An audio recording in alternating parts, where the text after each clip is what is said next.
But, Recording in progress. This meeting is being recorded. all right, everybody. So this week's Torah portion is Parshat Lech Lecha. Lech Lecha, and there is a Hasidic adage that is quaint, and like a lot of Hasidic adages, it's not very long, and it seems to be on the surface a very simple thought, a nice thought, a beautiful thought, but simple. But then there is really a lot of depth to it, which is kind of the hallmark of a Hasidic quote. And here it is. We are at the third Torah portion of the Torah. The first Torah portion, Parshat Bereshit, starts off very happy. Creation of the world, everything's new and pure and holy, and it's really amazing in everything that God creates, everything in its proper time. But the parsha ends on a sad note, right? God regretting having created mankind. Mankind has become corrupted, and God's decision that He has to hit the reset button. So Parshat Bereshit starts happy, but ends off on a very sour note. Parshat Noach begins with that sour note, God having to execute His execution, right, and hit that reset button. But it ends off on a happy note because we're introduced to Avram. Avram is born at the end of Parshat Noach, so it starts sad but ends happy. Parshat Lech Lecha is the first parsha that we get to that is entirely happy, because so goes the Hasidic adage, we get to live the entire week with Avram. Okay, Avram and Sarah. So this is the Hasidic adage. And it's a sweet thought. It's a sweet thought. An entirely happy week. But the truth is, there's significant depth to this Hasidic adage. Why? Because if you go through the Torah portion, is not having a happy week. If you go through the stories in this week's Torah portion, it's Avram is having a pretty rough time of it. And if we're living with Avram, and this whole week, we're living with Avram going through a series of trials and tribulations. And if we're empathizing with Avram, we should probably not be so happy. Think about how the parsha opens up. Go ahead, Paula. But if we're here to be able to empathize, that says it all. If Abraham's life was about legacy, here we are. That's enough to be happy about. Hold that thought. Okay. Yes. That's going to be worked into the answer. So yes, but even to that point, we're meant to be happy, but it doesn't seem that Avram's happy, or one would think that Avram's not happy.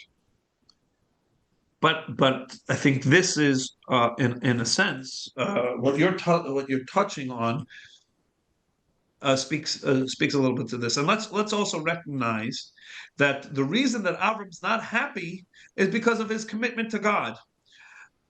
To a certain degree, all the trials and the tribulations and the tests that Avram goes through is because he's carrying God's banner aloft.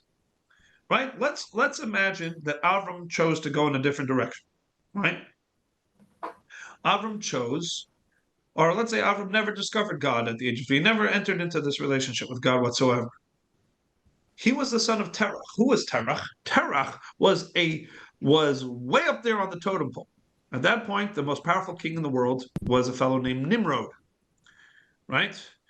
Now, Nimrod was not just a powerful king politically, but back then, everybody served something.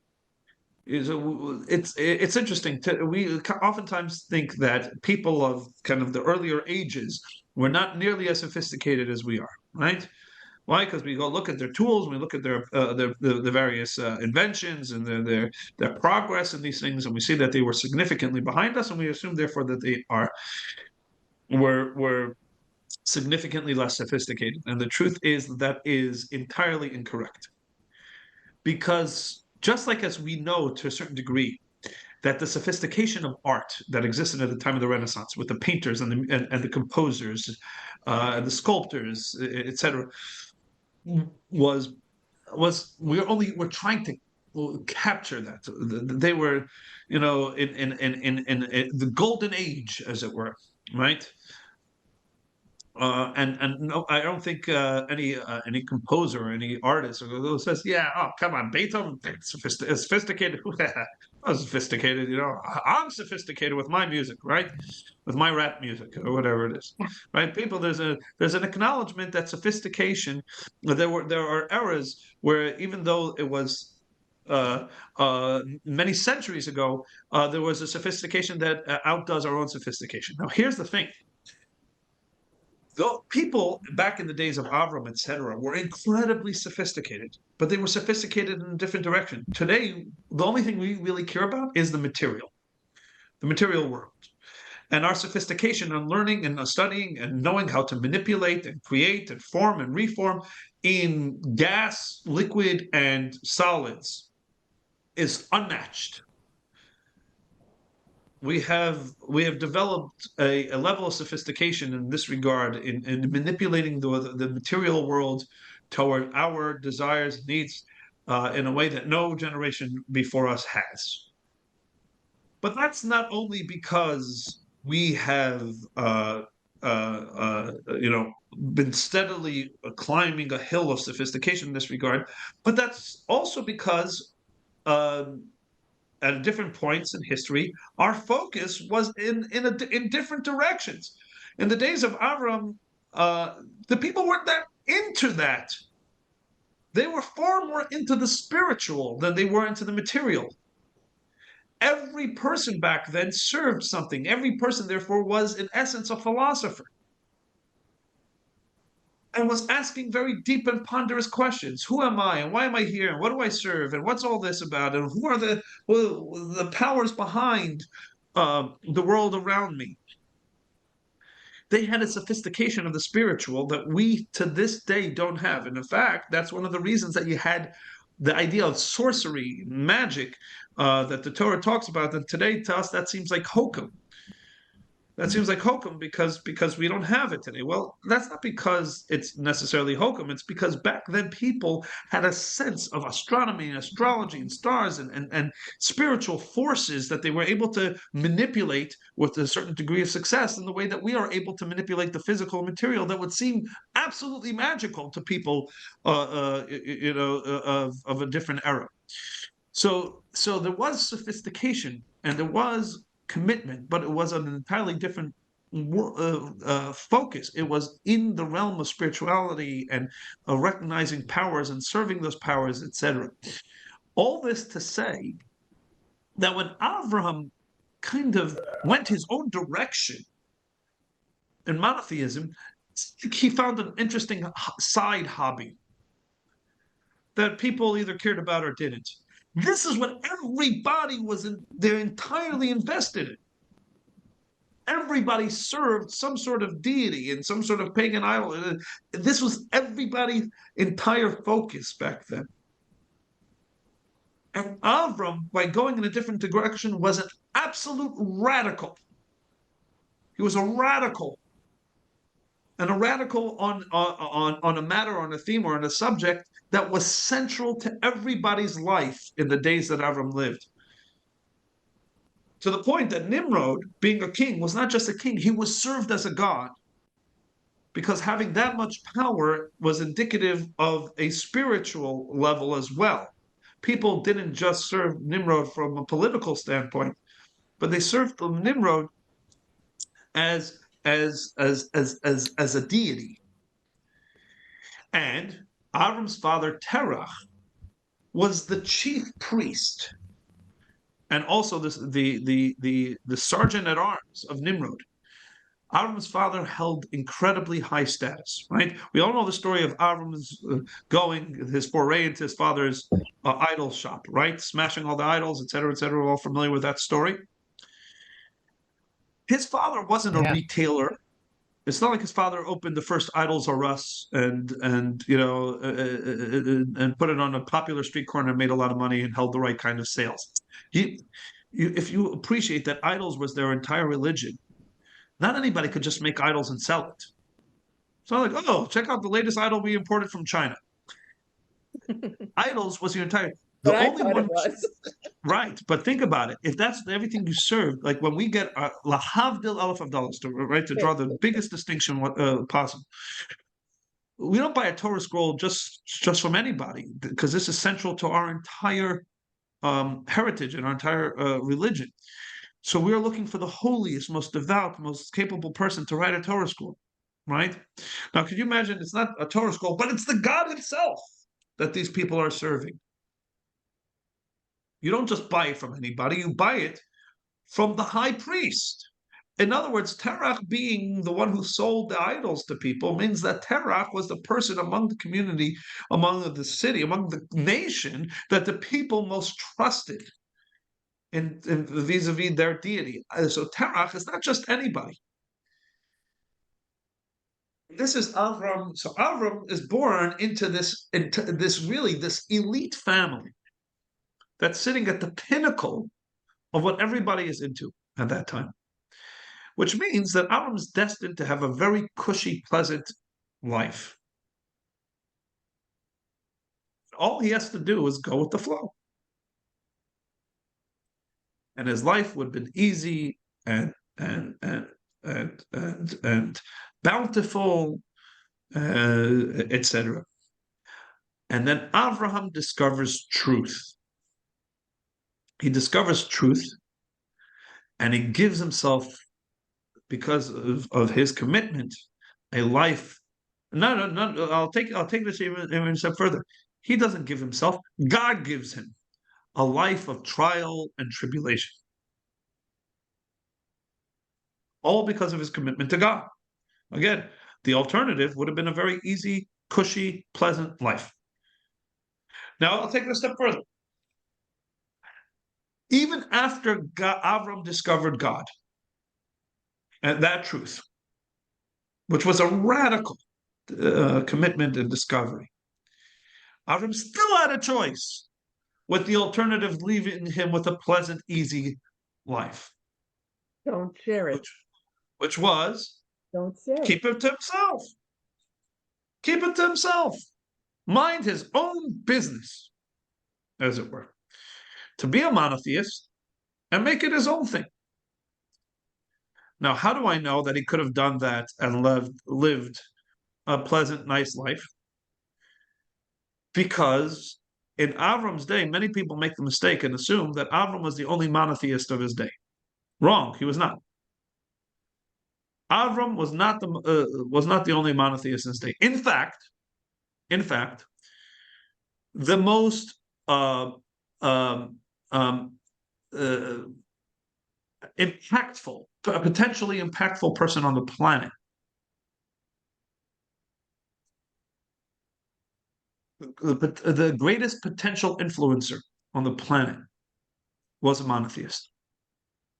Anybody know who I'm talking about? Akhenaten. Noah. Oh, he was alive. Noah was still alive throughout Avram's entire lifetime. Right. Now, why do I say that Noah is potentially the most influential person on the planet? Because Noah is the father of every living human being on the planet. There's not a single person alive other than Og, right, who hung on to the teva. But other than that, every single person alive is a descendant of Noah. These are all his kids. Every last one of them on the planet is his kids. And if you don't think that that genealogy was important to these people, everybody was named so and so ben so and so, right? So and so the son, and you named entire nations after the patriarch of that, right? Canaan was not a city; it was the name of somebody who was the father of that nation. And Mitzrayim was a person, and Cush was a person. These were the names of people. They very much focused and valued their patriarchs and matriarchs. So Noah had the ability to be the most influential person on the planet, and you bet your bottom dollar Noah was a monotheist and a devout monotheist, right? God called him Ish Tzaddik. God himself called him Ish Tzaddik. Bedoro. Right, Bedorotav, and that's part of the conversation, right? But that's the point. Noah is alive. Noah is a monotheist. Noah is a devout monotheist, and yet he's not anywhere in the picture. Why? Because he kept this information to himself, and he watched as his own children descended into paganism without feeling any need to turn that ship around. So Avram could have gone in that direction and also lived a pleasant life. I believe in monotheism, but it's my business. Nope, Avram chose not to live that kind of life. Avram chose to become a Chabadnik. Yeah. Yeah, to mind everybody else's business. Yeah. Right? And to go around, and as soon as he discovered the truth, and he studied up on it, by the way, what did he do? There's years missing in Avram's life after he discovered God till when he got started on becoming a kachlefel, right? As they say, a guy who stirs the pot. Right. What happened in those years? He went to study about this. He discovered God. He says, but I don't have enough information yet. So I don't know. I can't start teaching people until I myself know. So he went to the yeshiva. It says he went to the yeshiva, Yeshivat Shem ve'Aver, the yeshiva of Shem, the son of Noach, and his son, grandson, actually, Aver, who opened a school for monotheism. Which means not only were there other monotheists, there was an institute for monotheism. And yet nobody was getting in trouble over there except for one of them, Avram, because Avram took the show on the road. Because he chose that his commitment to God and his relationship to God was not enough to not ignore it, not ignore the truth, but B, to not keep it to himself. Rabbi, do you think that was a free will choice of Abraham, or was he directed by Hashem to do this? Not yet. Not yet. Avram gets his first command at the start of this week's parsha, and he is 75 years old. Can you imagine he committed his life to this? In other words, what has Avram under his belt by the time God first comes to him and gives him a revelation? He has discovered God at the age of 3. He studied in the yeshiva Shem ve'Aver, came back and he confronted his father Terach and the whole idol shop thing. He then has a face-off with Nimrod, in which Nimrod says, "Jump in the fiery furnace," and he does. Right. And then he goes and then and it says travels in a nomadic way. And the Rambam tells us a matter of historical fact, brings tens of thousands over to monotheism. All this before God ever comes to Avram and validates and says, "Hey, Avram, by the way, you're right." Can you imagine? We always think that Avram had the conviction because when God comes and talks to you, first of all, a lot of us, I think that even if God himself came and said, wouldn't have that fortitude to do what Avram did. Even so, you can't say, "Oh, Avram had it easy because God came and spoke to him." And if God comes and speaks to you, then But how do you? Rabbi, I think Paula probably meant that Hashem was in charge of all of these actions that he took and all of these things that he. So I mentioned that point, but also then kind of took it a step further. That God had yet to tell Avram anything, and the implications of that are even greater than just simply that Avram took his own initiative there. But that so much of the story of Avram occurs without him even having the validation yet that he was the divine validation that he was correct.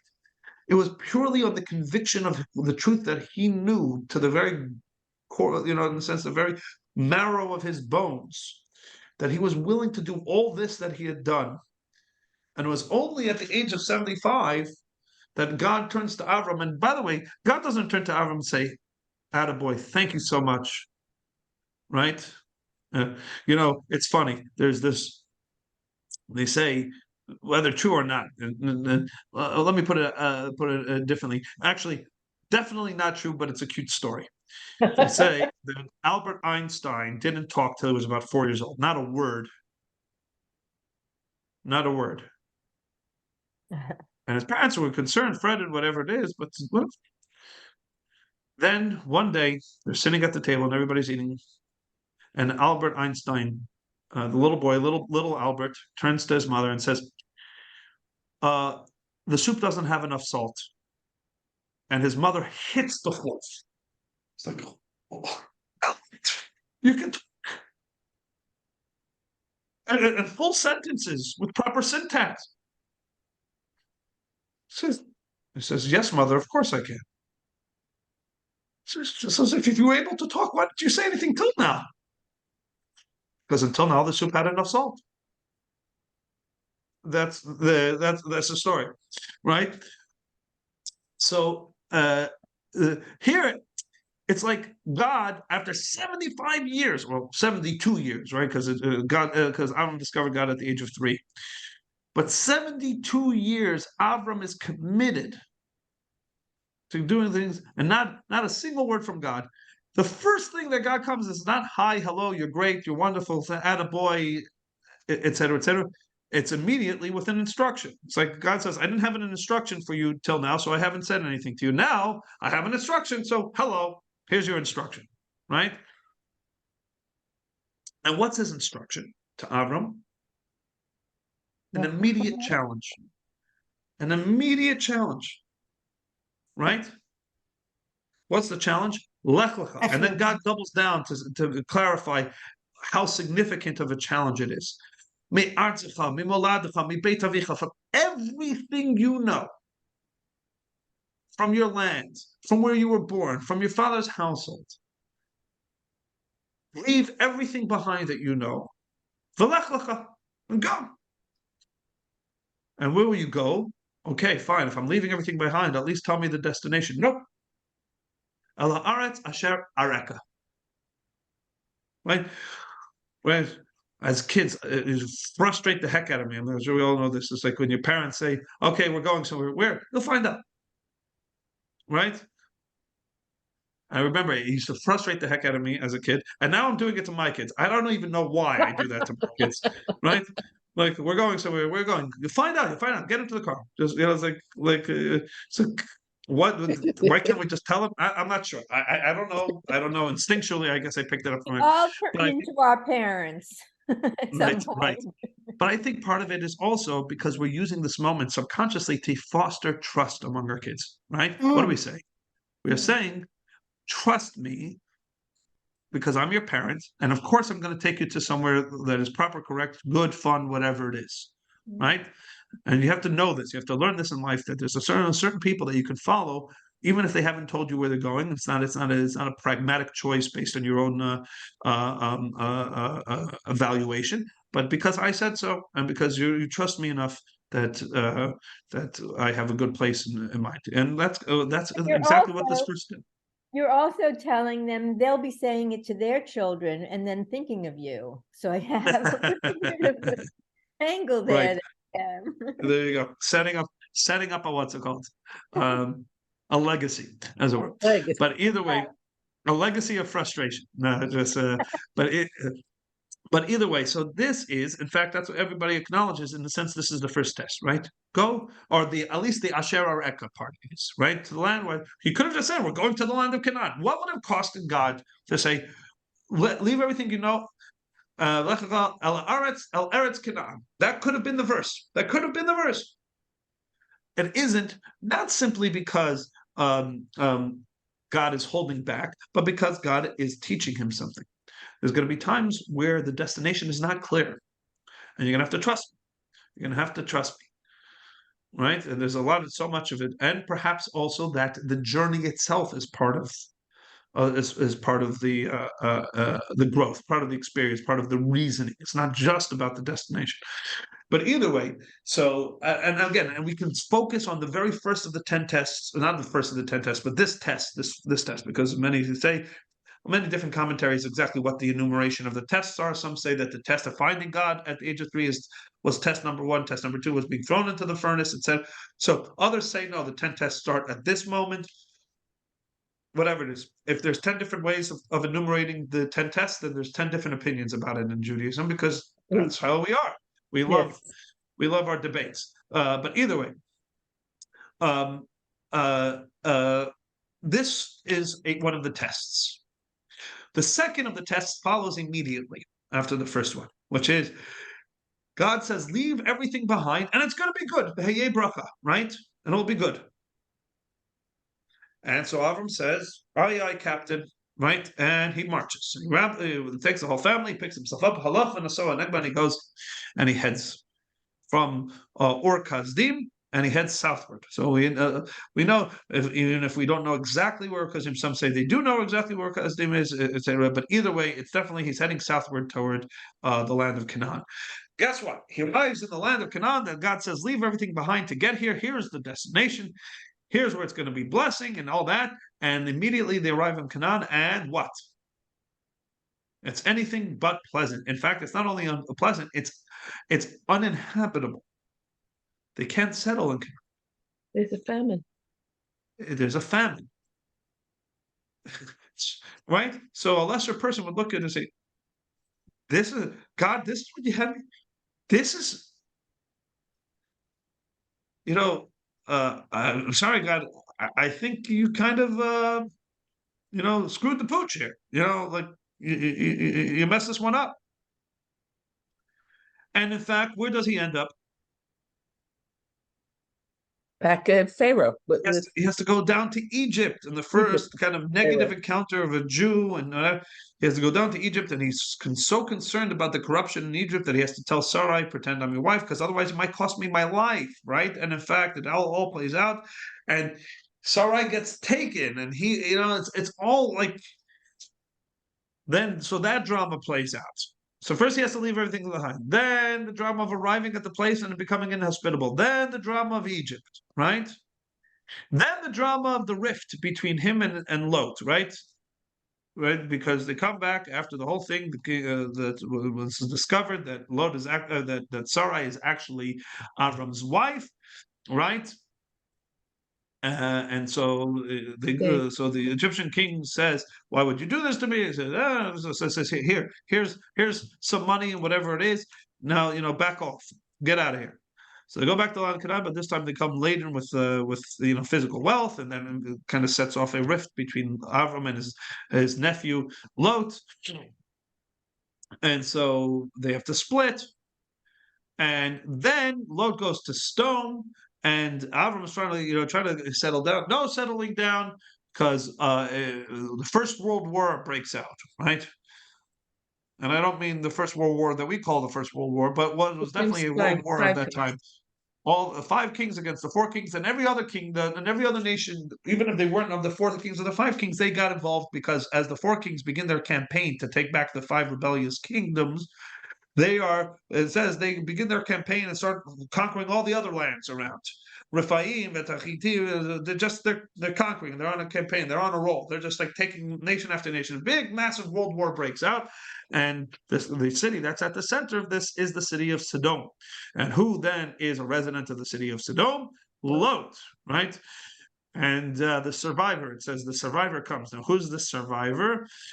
Some say that this is Og, called the survivor because he was the one person not in the ark that survived the flood. Either way, he always had his eyes on Sarai, Avram's wife, and he says, here's a great way to get Avram killed and out of the picture. I can just tell Avram that his nephew has been captured, and he'll have no choice but to do the honorable thing and go wage war to get his nephew back against the 4 kings that were so powerful that they just beat up on 5 kings. And Avram's going to be going to this battle alone, so there's no chance that he survives, right? Well, turns out he was wrong. Avram goes and he beats up on the 4 kings, frees the other kings, frees Lot, and then life seems to settle down. He's got Lot free and whatever it is, but then Avram actually falls into a sadness because things are good for him physically, but the thing that he wants most is to have a child, right? And he's not having a child. Then Sarah Sarai sees that they're getting on in the years and there's no child. There's no joy in the household in this regard. So she says, "Look, my trustworthy maidservant, Hagar, take her to be as a wife, and you'll have a child." And sure enough, it happens. But then there is trouble in paradise, as it were, because Hagar then starts to be to treat her mistress in a derogatory fashion because she's the pregnant one. So clearly, God loves her more than he loves Sarai. And Sarai comes to Avram and says, "I'm angry at you. I'm angry at you because I gave you my maidservant, and now she's becoming all belligerent." To which Avram says what every good husband Take says care when of it. confronted. Whatever He you says, want, love. "She's yours. I washed my hands of all of us," right? Wonderful. Avram tries to extricate himself from this situation. Um, the bottom line is that Sarai causes some grief to Hagar. Hagar runs away. The angel tells Hagar to come back. And you'll have a son.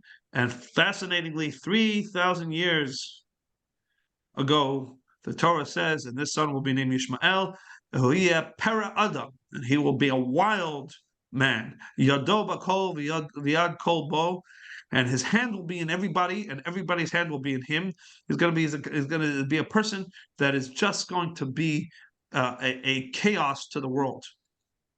3,000 years ago, the Torah says this about Ishmael and his descendants, and so this is all happening in this parsha.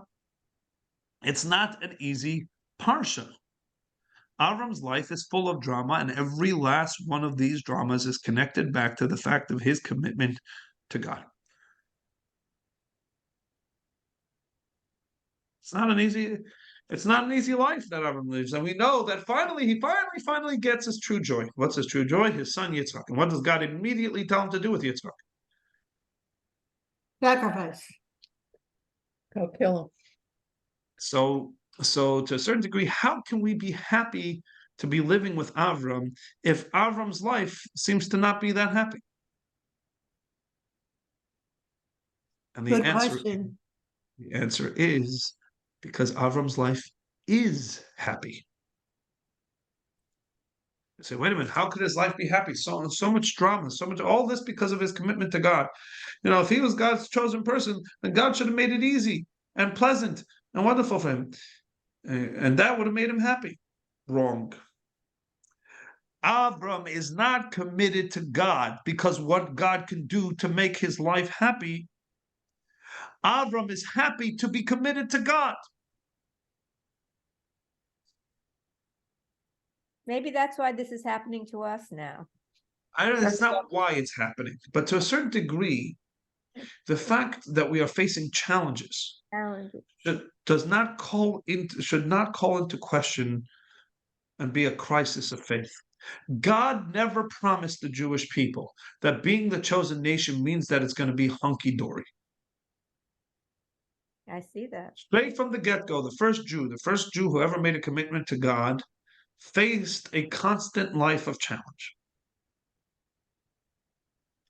But importantly, it doesn't mean that he wasn't happy.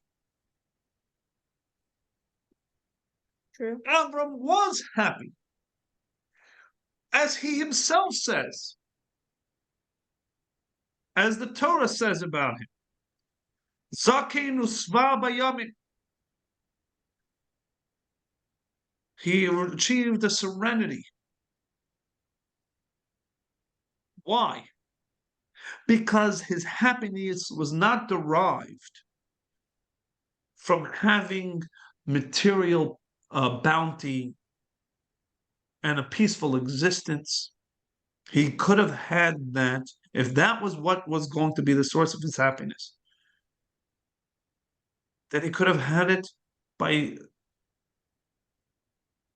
without the commitment to God. He actually would have had that more had he not been committed to God. But that wouldn't have made him happy. And the proof of it is, as we see to this very day, that the people that have all those things are in fact not happy. That's true.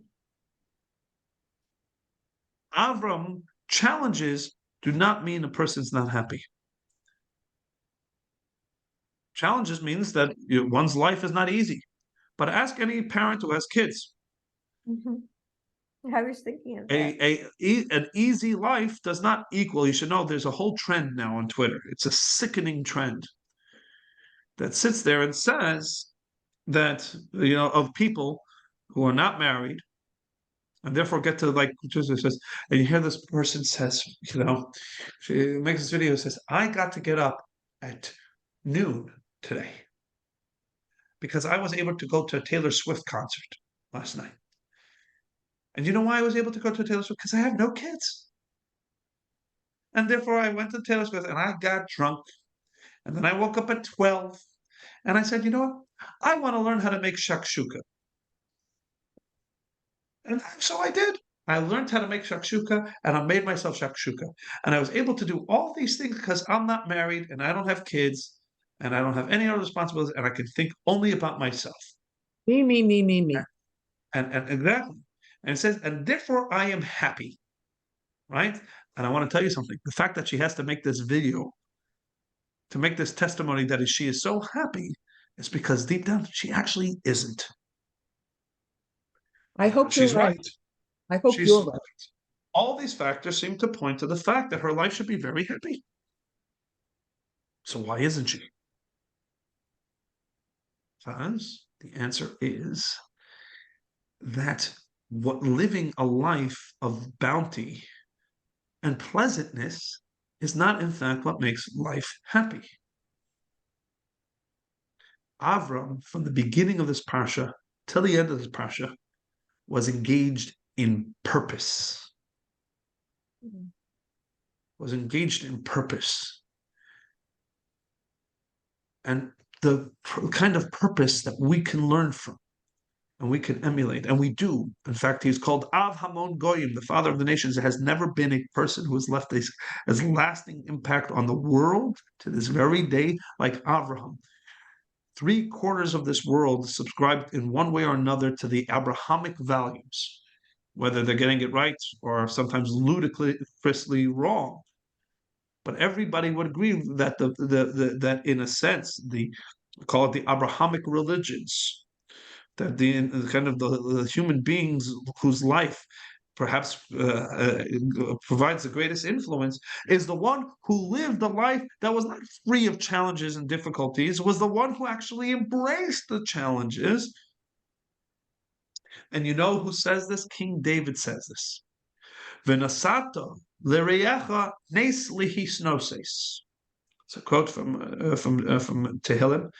And he says, King David, on behalf of the Jewish people, turns to God and he says, God, you have given to those who are in awe of you, i.e., you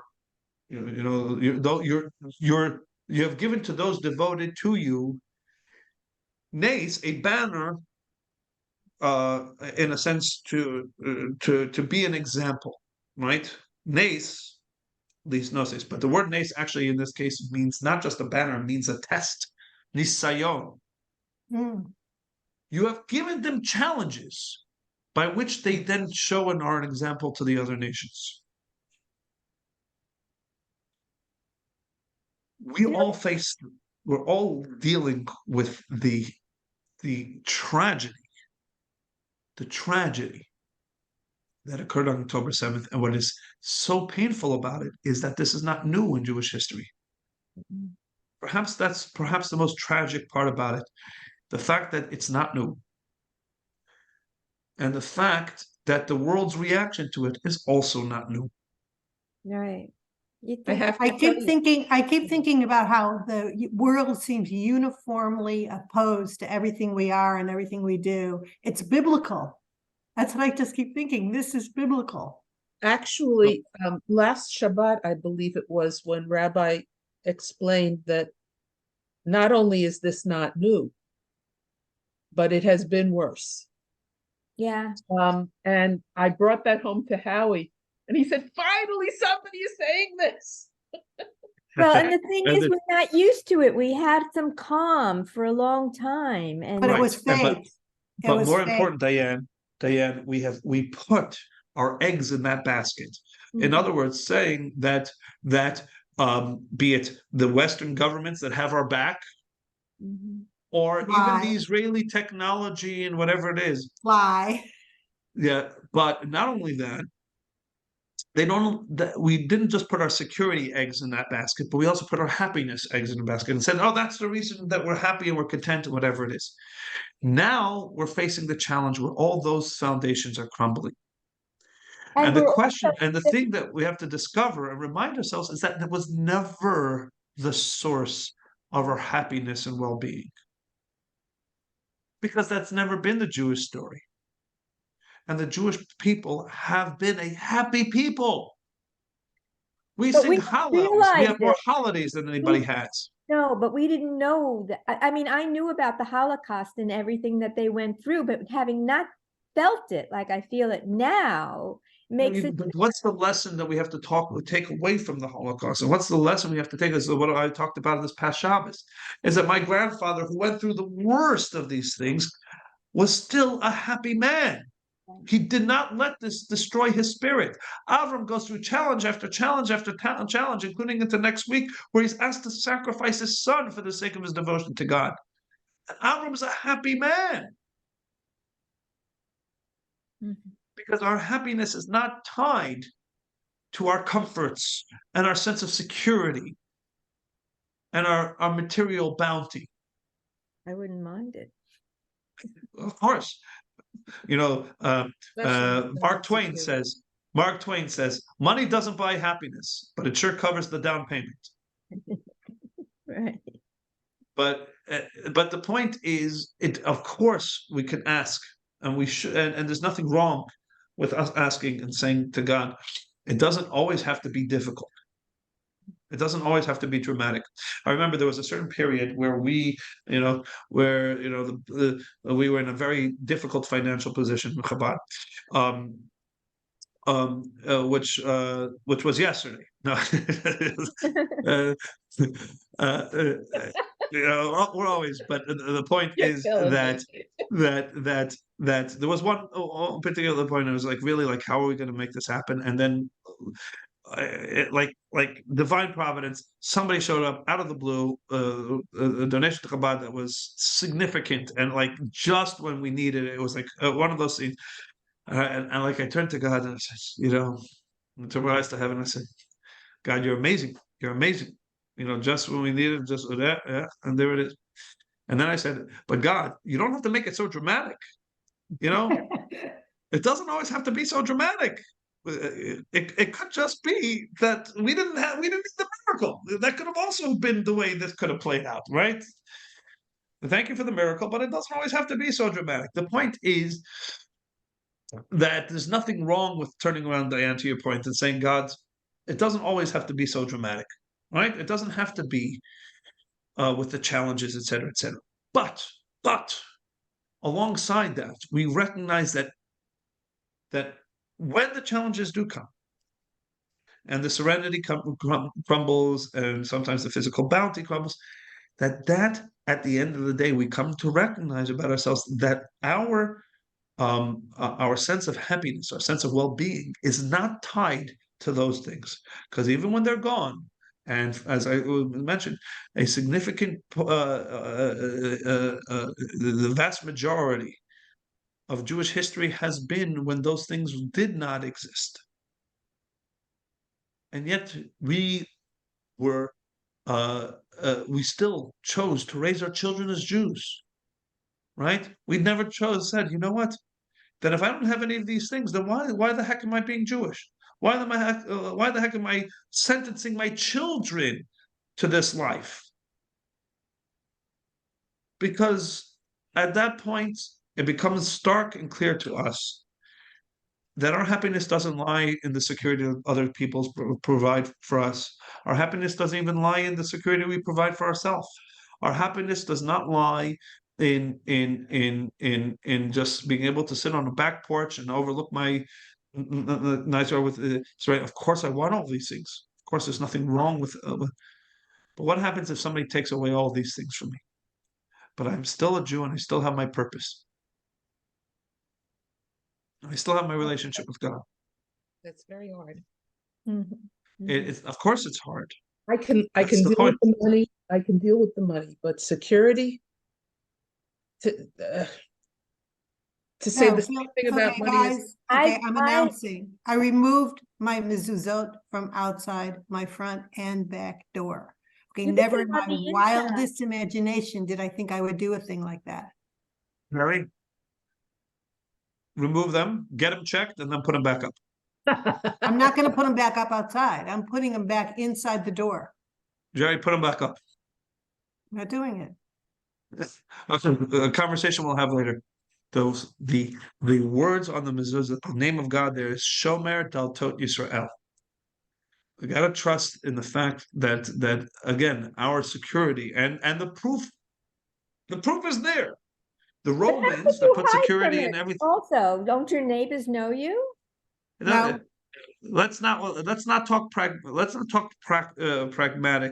from the material standpoint. Let's talk pragmatic from the spiritual standpoint.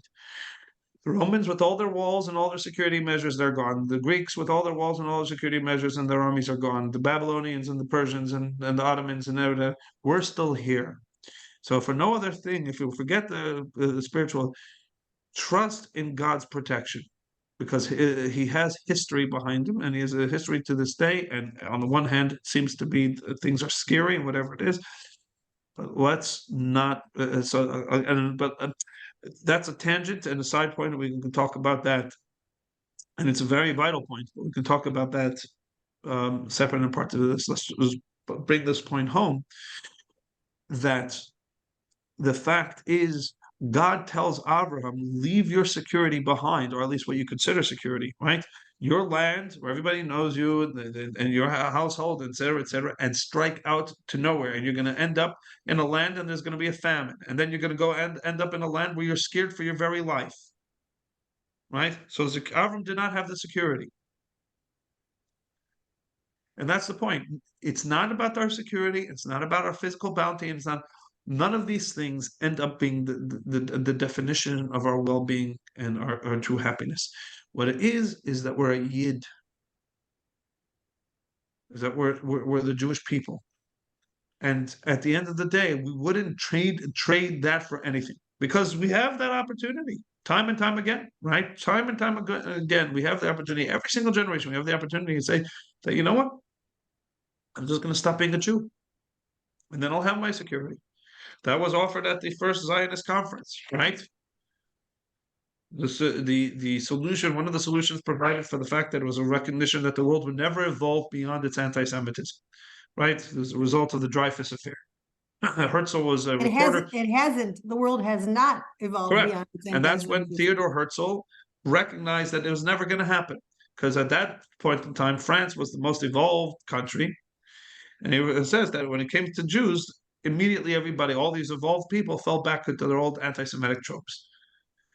So he says it's not going to happen. It's not going to happen. So what's the solution that we can take into our own hands? And we can't wait for the world anymore. The world will not eventually evolve beyond this. It's not going to happen. So then what's left to us? So one of the thoughts was mass assimilation. And the fact that that idea was immediately shot down, not only by them, by anybody that you tell this story to, like, what kind of idea is that? It's a brilliant idea. It's a very simple idea and it works. It's what every other nation did throughout history. Where are the Babylonians? Where they wiped out when the Persians came and conquered them, where they wiped out to a man. Why don't we hear about Babylonians anymore? No, they just became Persians. They assimilated. Because they realized at that point in time to be a Babylonian is dangerous. So we'll become Persians. And they became Persians, and the Persians became the Greeks, and all whatever it is. This is the story of history. And the Jewish people never considered assimilation an option. Well, what do you mean? There's the security, and there's going to be all the thing. If I could just become a good Roman citizen, I'll just become a. You read that in Rome. Forget just in Judea. In Rome itself, Jews lived, but they lived as Jews. Now there was many that did assimilate, but you did have that idea that in Rome, as in Greece, and as in Poland, as in Babylonia, as in the Ottoman Empire, as in wherever in America, whatever, Jews have lived as Jews, despite the fact that that has sometimes come with a very, very, very high price. And it is a recognition that our well-being and our joy, etc., is not hinged on all these other matters that would be readily available if we just abandoned this one thing that Avram embraced, even knowing it was going to come with tremendous challenge. Avram embraced it, and we have never let go of We have, many have. it. We, the collective we, have never let go of it. Right. I gotta It would have go. taken one generation to let go of it. We haven't. We Goodbye. have not. If And you all of have us that, here, almost. if you have that conversation with Jerry, could you make it a three-way call? Because I think I need to hear this. I'm not joking. If you're gonna I hear have you. this conversation, Yeah, because yeah. I'm not buying very well what you're saying about security at all. And All I right. want to. All I right, want and I'm gonna say goodbye because I don't have that issue. I'm to. Rabbi, ever. So then, Diane, you should have the conversation. Rabbi, when I said what I said, can you cut Okay, off let me first. can you cut say, off the all- recording? yes, all the best. Shabbat shalom, everybody. Wait a minute, you're leaving? No, to Diane.